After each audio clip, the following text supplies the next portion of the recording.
2018 5ই জানুয়ারির একটা গল্প বলছি। ওই দিন ছিল শুক্রবার, আমি ছিলাম দারুল উলুম দেওবন্দে। দারুল উলুম দেওবন্দ থেকে সেখান থেকে জুমার নামাজ আদায় করে গিয়েছিলাম পাঞ্জাবে। পাঞ্জাব থেকে আজমিরে, আজমির থেকে কাশ্মীরে, সেখান থেকে গিয়েছিলাম বোম্বে। বোম্বে গিয়ে দেখি অনেকগুলো মানুষ হইচই জমা হইয়া জোরে জোরে কান্নার আওয়াজ। সেখানে তাকায় দেখলাম হিন্দুর বয়স্ক আধা বয়স মহিলারাও কপালে সিঁদুর পরা, হাতে শাখা পরা, মেয়েরাও মহিলারাও কবরের কিনারে দাঁড়ায় দাঁড়ায় কান্না করে আর চোখের পানি মুছে মোনাজাত দিয়ে দিয়ে তারপরে আবার ফেরত যাচ্ছে।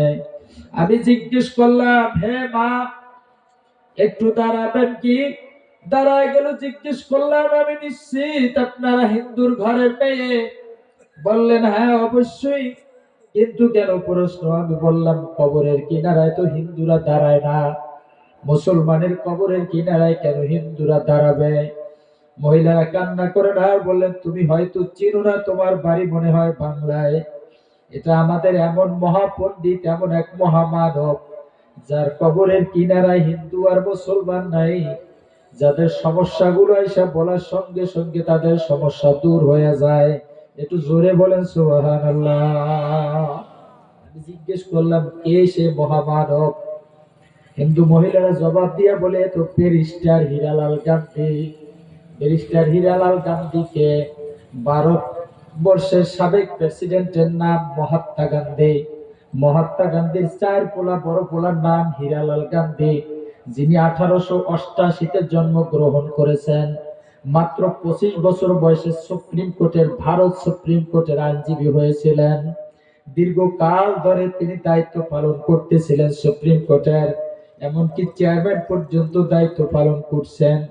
হঠাৎ করে একদিন সকালবেলা ভারত হিন্দুর মেয়েরা গিয়া মামলা দিয়া দিল, হে ব্যারিস্টার হীরালাল গান্ধী, মামলার সমাধান দিবা। কি মামলার সমাধান? মুসলমানের বাবা মারা গেলে মেয়েরা সম্পদ পায়, মা মারা গেলে মেয়েরা সম্পদ পায়, কিন্তু আমরা হিন্দুর মেয়েরা বাবা মারা গেলে কোনো সম্পদ পাই না, মা মারা গেলে কোনো সম্পদ পাই না।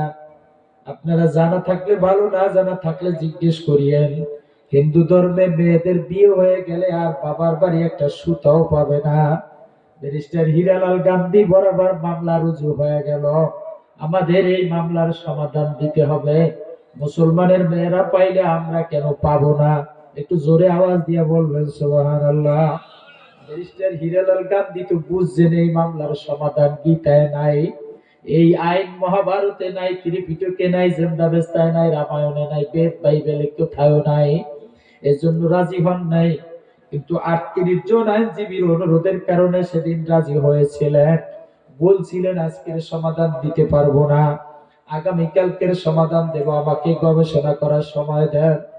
গবেষণার জন্য নিজস্ব লাইব্রেরিতে চলে গেলেন। ব্যারিস্টার হীরালাল গান্ধীর একটা লাইব্রেরি ছিল বোম্বে। লাইব্রেরিতে গবেষণার জন্য চলে গেলেন। গীতা, মহাভারত, ত্রিপিটক, জিন্দাবেস্তা, রামায়ণ, বেদ, বাইবেল, হিন্দুদের বড় ধর্মীয় গ্রন্থের নাম হইল বেদ। বেদ আবার 4 প্রকার: ঋগ্বেদ, সামবেদ, যজুর্বেদ, অথর্ববেদ। সবগুলো গবেষণা কইরা অবশ্যই সিদ্ধান্ত নিয়ে ফেললেন, এই ধর্মগ্রন্থের কোথাও এই মামলার সমাধান নাই। সাংস্কৃতিক ভাষায় অনুবাদ করা, ট্রান্সলেট করা একখানা কোরআনের কপি ছিল তার লাইব্রেরির মধ্যে। কোরআনের কপিখানা নিয়ে অ্যানালাইসিস শুরু করে দিলেন, গবেষণা শুরু করে দিলেন। মুসলমানের বাবারা আওয়াজ দিয়া বইল। গবেষণা করতে করতে করতে যাইয়া মামলার সমাধান হয়ে গেছে।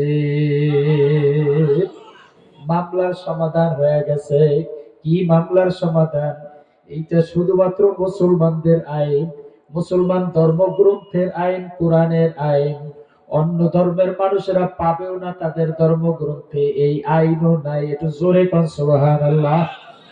আশ্চর্য হয়ে থমকে গেলেন। গীতা সারা জীবন পড়লাম, পাইলাম না। মহাভারতে পাইলাম না, ত্রিপিটকে পাইলাম না, জিন্দাবেস্তায় নাই। অথচ যে এই কোরআন জীবনে কোনোদিন পড়ি নাই, এই কোরআনের মধ্যে আইন পাওয়া গেল। একদম নিস্তব্ধ হয়ে বসে গেলেন। বোম্বের জাতীয় মসজিদ থেকে ফজরের আজানের শব্দগুলো তার কানের ভিতরে আসতেছিলেন। লাইব্রেরির মধ্যে তালা লাগায় গবেষণা বন্ধ করে দিয়ে দৌড়ানো শুরু করলেন। দৌড়াতে দৌড়াতে জিয়া বোম্বের জাতীয় মসজিদের দরজার কিনারায় দাঁড়ায় গেলেন।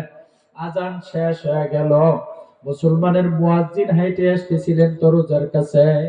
ডাক দিয়া বললেন, হে ভাই, দীর্ঘ সময় যে শব্দগুলি শুনলাম, এই শব্দগুলো কিসের শব্দ? এত মধুর আওয়াজ জীবনে আমি কোনোদিন শুনি নাই। জোরে বলেন সুবহানাল্লাহ।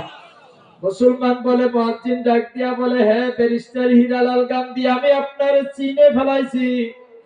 আপনি সুপ্রিম কোর্টের একজন আইনজীবী। আপনার কাছে বলতে কোনো সমস্যা নাই। দীর্ঘ সময় যে আওয়াজগুলো শুনছেন, এটা মুসলমানের ফজরের নামাজের আযান। একটা চিৎকার মাইরা গড়াগড়ি খায় আর চিল্লায় আর বলে, ও মুসলমানের ভাই, যদি মুসলমানের ফজরের নামাজ হয়, আজান হয় এত মধুর, মুসলমানের ফজরের আজানে হয় যদি এত মজা,